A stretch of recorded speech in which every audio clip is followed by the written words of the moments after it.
Welcome back. Yes, that was the wonderful and powerful voice of Enrique Iglesias talking about "You Are My Number One." Yes, when it comes to number one, we got a very, very special guest on our show this morning, and well, you could say that he is a songwriting cum professional lawyer, two professions mixed together, and it is a real privilege and honor to have such person on board. Rise and shine. A very good morning to you, Mr. Good morning to you both. Very good morning to you. Yes, Mr. Maithri Panagoda. Two professions, songwriting, your professional career as a lawyer. Before we go on to say how you got things together, let's talk about your early days, your childhood days, because we know that you're not residing in Sri Lanka currently. I live in Australia. I grew up in Gampaha. Okay.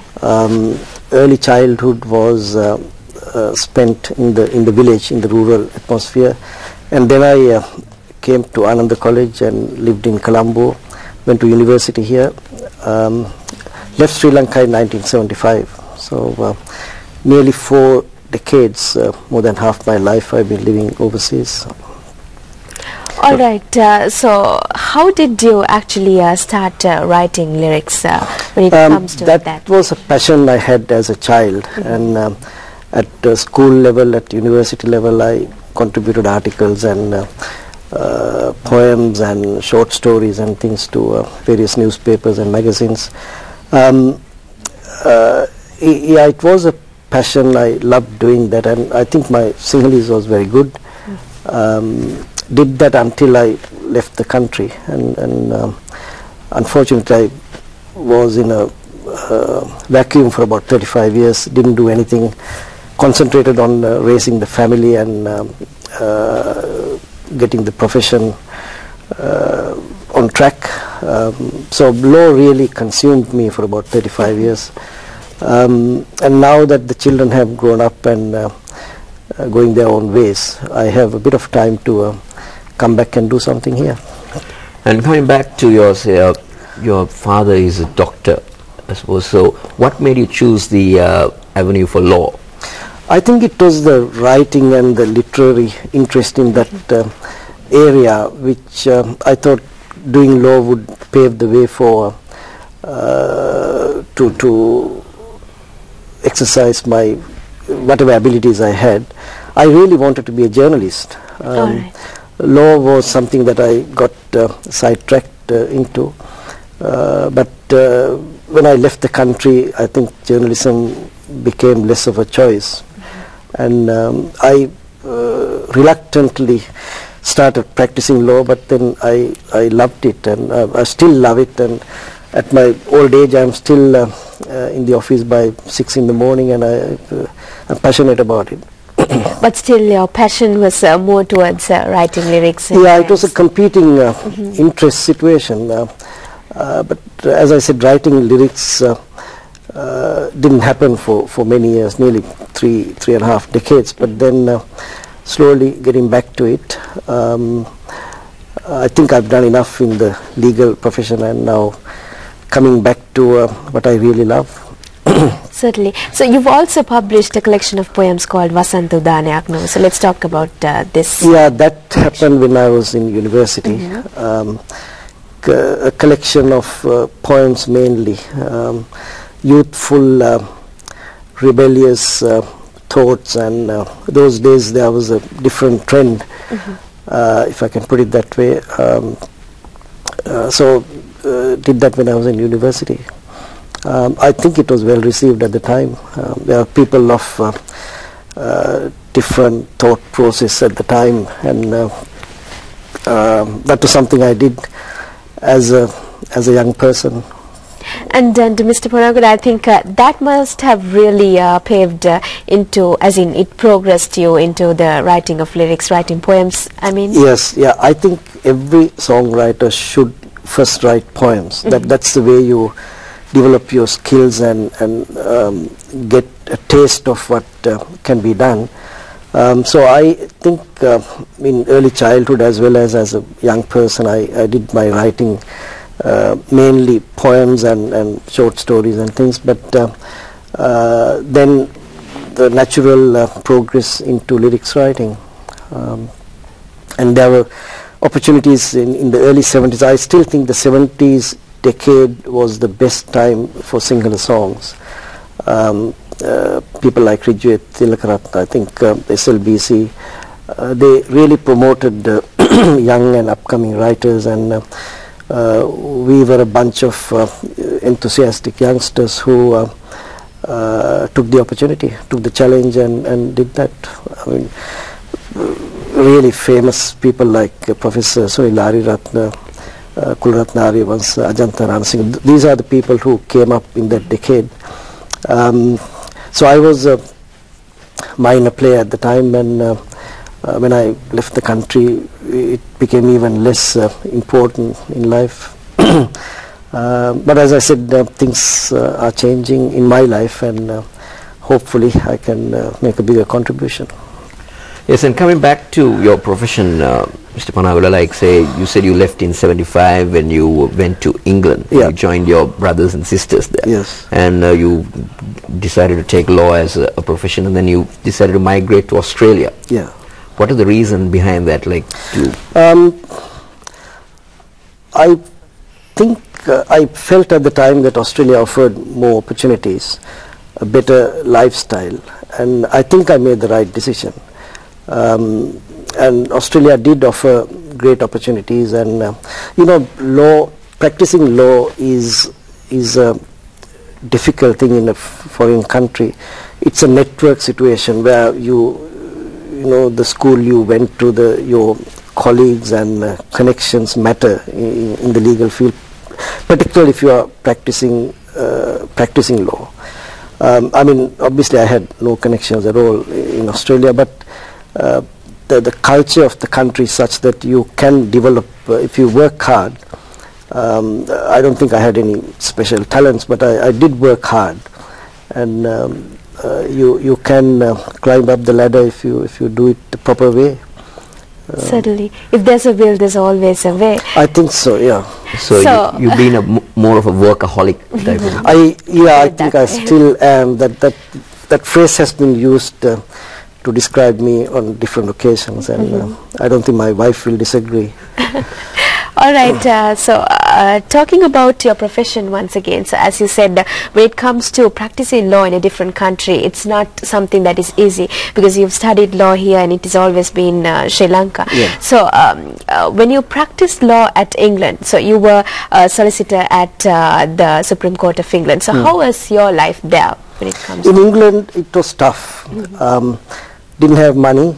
We were poor students and trying to struggle. Those days you couldn't remit money from Sri Lanka. There was a very limited amount, so we had to work hard, wash dishes and do security jobs and do whatever you could. I mean, literally working round the clock to survive. So England didn't have very fond memories. I didn't like the weather. The only good thing that happened was I met my wife there. But it was a very good training ground for someone going from Sri Lanka who couldn't make a cup of tea at the time. But in England you have to survive. It's a struggle, and if you win the battle, then you've done okay. I think you learn to cook, you learn to clean, and basically build up a life. So always coming up the hard way might have been the I think so, and I'm quite proud of it. I keep telling my children, who had a much more comfortable life, that we did have to struggle to come to a certain position. So Indeed. So actually now, after practicing at UK, you've moved to Australia. So there you've taken up in a company, in a law firm called Carroll & O'Dea. This is a very prominent law firm in Australia. So how was it, how was practicing there? I must say that practicing in Australia is much easier than in Sri Lanka. There are certain standards, ethical and otherwise, and if you, as I said, if you work hard and if you do a dignified professional job, you can come to a certain level. And I initially worked for the Aboriginal people, and then joined the firm Carroll & O'Dea, and I've been there for 20-something years now. All right. It's been a good, tough journey. You have to really prove yourself in a firm like that. It's very much predominantly Australian law firm. I was the first sort of outsider to become a partner there. We have about 150 people working in the firm with a number of branches, and I'm very happy that I joined the firm, and as I said, I'm still working. My youngest son recently joined the firm as a lawyer, so I must have done something right. And coming to say, when it comes to law firms, it is the similar way that a law firm operates in Sri Lanka? I'm not familiar with the way it's done here. In Australia, you start at the bottom, obviously, and then depending on your skills and work ethic and all that, you can be made an associate, which is a recognition that the firm would like you to stay. And again, if you keep performing better, you can be offered a partnership. In my career, it happened, I think within about 4 years I was made a partner. So it's been a happy journey, and it's a very happy place to work. People are friendly, and we share views, and everyone works towards a certain goal. The main aim is to serve the public, and the firm is very popular in the country and respected. All right, we will be talking more about Maithri Panagoda's career, and when we come back, we'll be talking about his songwriting, his lyrics and everything. But before that, let's have some music on Rise and Shine. There you go, a legend gone too soon, Mr. Michael Jackson, talking about healing the world.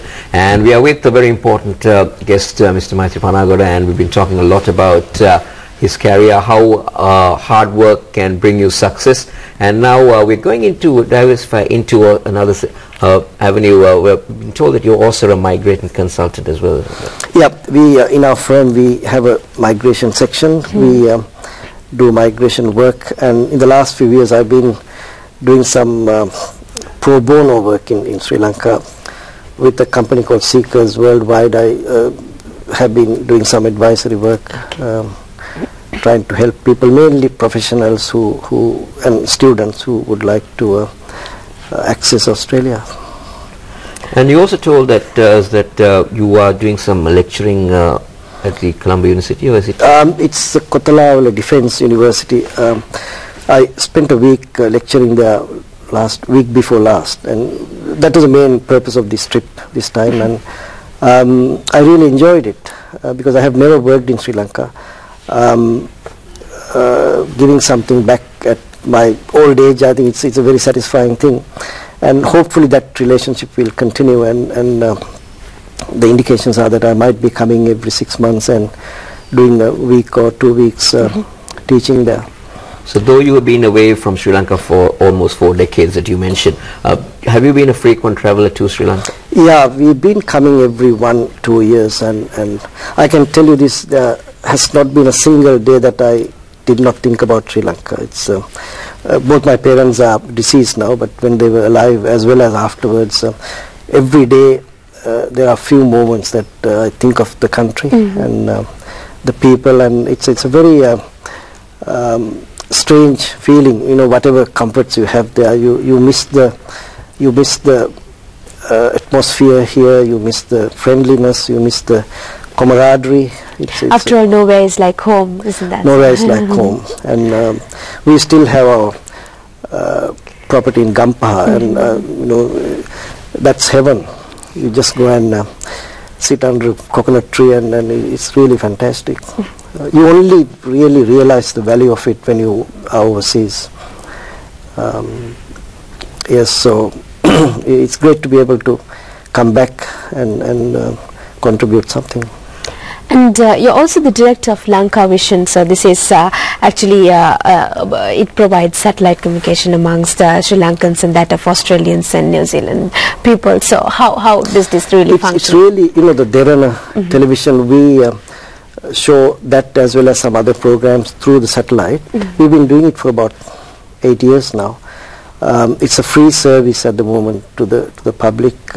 So most Sri Lankans, in Australia and New Zealand, they get this satellite dish. It's really a small box now, and they can watch 24 hours programs, and it's very popular. And it's again a service that we provide. I have a partner, Kitsiri Karnarathan. The two of us have been doing it. All right, so let's get back into your songwriting or the lyrics. When did you said you started it when you were in university? So were there songs that really came out through artists while you were in Sri Lanka? Yes, what's called Prabuddhagi, which was a project that was started by the SLBC in the early 70s, and most of the really top class lyrics writers now in Sri Lanka, they were the up and coming artists at the time. Amateurs at the moment. Sorry? Amateurs at that time. Amateurs at the time, and we all made our contribution at the time, and people like, great people like Premasiri Kemadas, Vikram Nayak, they created the melodies, and singers who you had not heard at the time, T.M. Jayaratna, Neela Vikram Singh, they really came up with those songs, and they still say that was a golden era of Sinhala song, and been privileged to be a part of it. Indeed, and getting back into the other work that you've contributed to Sri Lanka, so when it comes to the program Muthuhara that was organized at Australia, when it comes to getting children's talents together and making sure that they get an opportunity to come up with their talents, so this is something really good. So how did you really make sure that this came into being, Muthuhara in Australia? See, in Australia, particularly in Sydney and Melbourne, there's a lot of things happening with the Sinhala Sri Lankan writing, music, dancing. There are groups who are helping create an awareness amongst the children. Muthuhara is a vehicle which can be used to train these kids. So I was asked to be the patron, and I happily accepted it. And we've been doing some work recently. We did some songs and dances. I think they were shown on television here. So there are children who are interested. The parents make a big contribution. It's not easy, everyone's working there, and we don't have servants and things like that. So it's an effort, but people very happily and voluntarily offer their time and effort, and there are some musicians like Shelton Premaratne. He's living there now. All right. Those people are helping generate this interest and train kids. You'll be surprised to see the talents of some of those children. They are really good. Sometimes the accent when they speak in Sinhalese, there is a bit of a problem, but subject to that, the enthusiasm and the ability is amazing. So that is due to the reason that they've been residing overseas for a long time, so you intend to get that accent automatically. Yeah, with children, that's the way it is. You really can't help it. However much you try at home, they spend their life in school or university, and it's a natural thing that happens. But we are trying to train their voices so that they sound like, as if you are in Sri Lanka. Just going out of the box, Mr. Panagoda, asking, why does this happen? Like when Sri Lankans go abroad, they automatically try to gain that accent. If you're in England, they try to bring in an English accent. If you're in Australia, try to bring an Australian accent into it. Why not try? Why does this happen really? I don't think it's an intentional thing. It just happens. Even in Sri Lanka now, I went to the other day, 2 weeks ago, we went to a temple, and the priest there speaks, in a way, he speaks a different Sinhalese, and it's really strange. So what you speak, your accent is where you live. I mean, in Sri Lanka itself, down south, people speak slightly differently to what we speak here.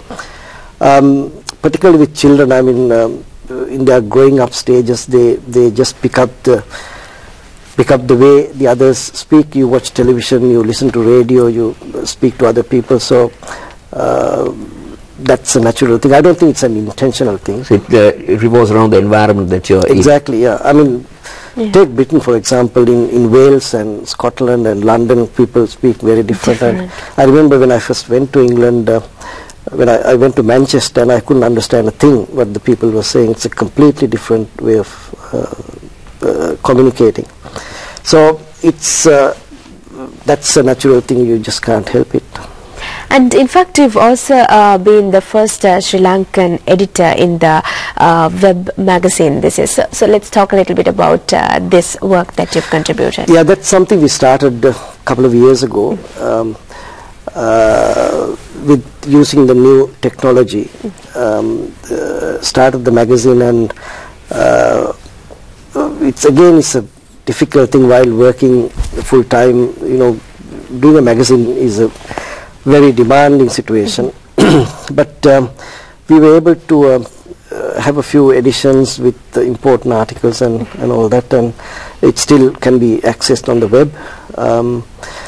Yeah, new technology, interesting articles can be read anywhere in the world.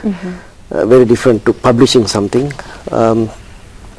So I guess when you ask these questions, I feel that I've been trying different things in my life. I don't know how successful I have been, but nothing like trying. And I would say you're multifaceted, isn't that yes, so? Definitely. So let's come back to your CD that's come out, Suduveli, the music that has been composed in it. You did mention that some of the music were done in the 70s, and now in the recent times that you've also written in your free time, you say that after 35 years. Yeah.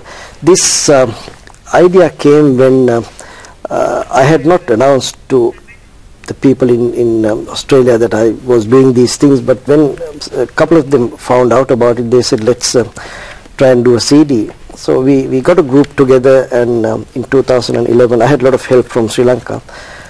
We found these lost songs, and they were really really wonderful creations, not because I was involved, but people like Maestro Premsiri Kemadas and the real greats in the Sinhalese musical world.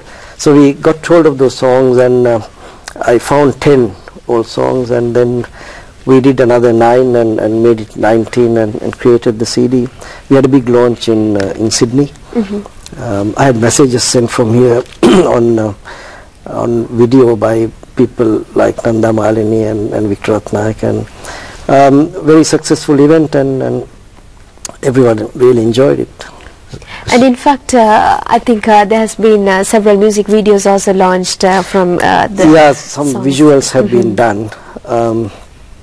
Sanat Nandasiri, a few other people, and T.M. Jarathna recently came to Australia. There was a show in Canberra, and he surprised me. I was in the audience, and he surprised me by singing one of my songs. And it was a very emotional thing. I had never really seen him singing, but he made the decision. He and Rohana Veerasinghe, they made a decision then and there to do the song, because I was in the audience, and very emotional moment that was.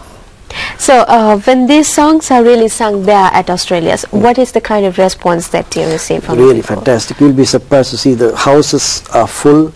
People love coming and listening to these songs, and a lot of people, when they listen to these songs, said, you know, when we were at school, when we were going on in the buses to school or work, these are the songs that we heard in the 70s, and some of these are really etched in their memories. So as I said, the songs that came out in the 70s, early 70s, were really gems when you consider some of the stuff that's happening now.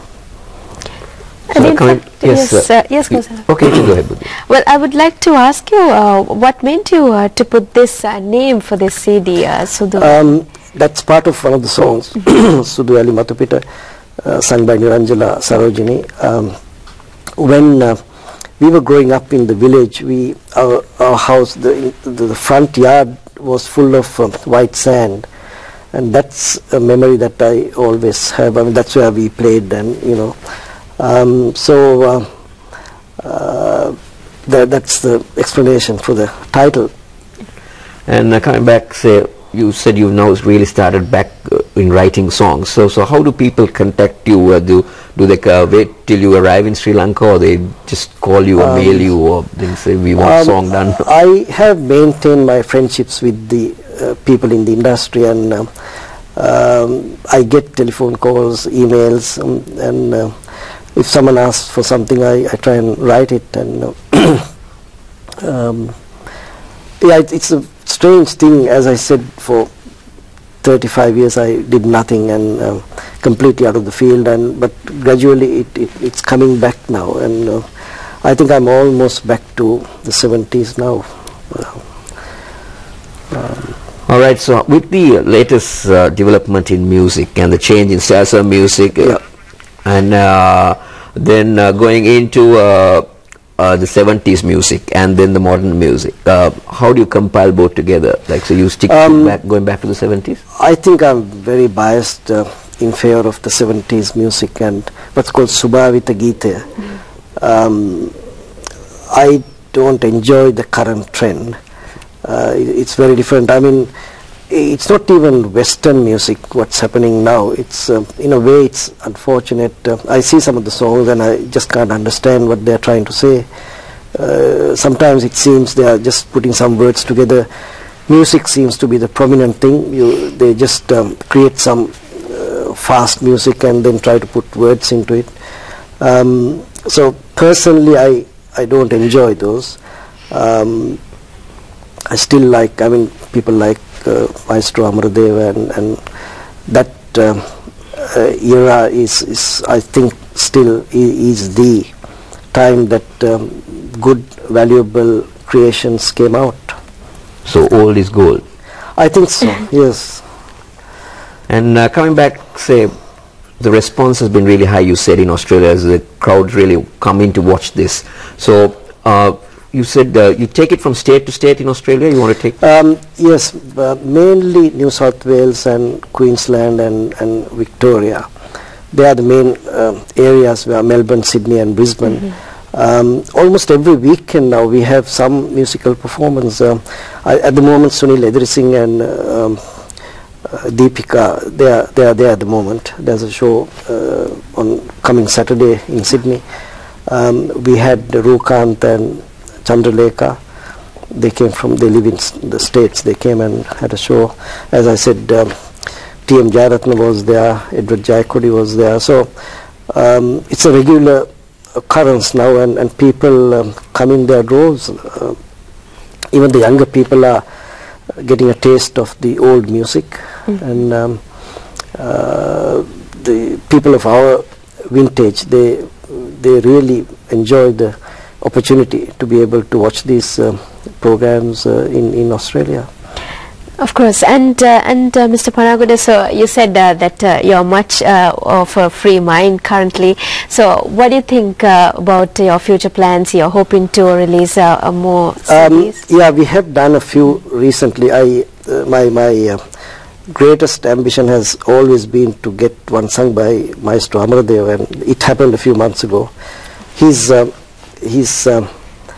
bit feeble now, and I don't think he's doing many performances, but he accepted this and he recorded it. It's come out really wonderfully well.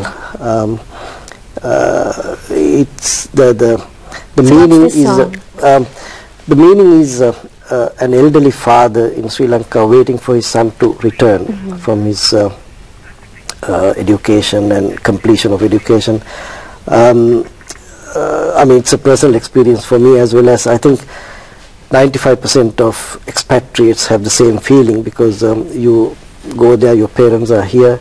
That emotional experience is very difficult to describe. I wrote it, and Maestro Amaradev, he actually spoke to me and said, this is something that happened to me personally. And he said when he was in India on a scholarship, his father passed away. He couldn't come to the funeral. So he said, as soon as I read the lyrics, I wanted to sing this. I was, in a way, I was surprised how you in Australia wrote this, because that's my experience. And so it became a common thing, and he sang it from his heart, I think. And we will release it, I think, on the 5th of December this year, when he turns 86. That's the plan. All right, with that, to come to end of the show on Monday's edition of Rise and Shine. It was a real privilege and honor having you, Mr. Maithri Panagoda. Privilege to be here. And thank you very much for taking your time to come here. So it's time for us to say good day, and we shall be with you tomorrow, same time, same place. Till then, it's bye-bye. Thank you.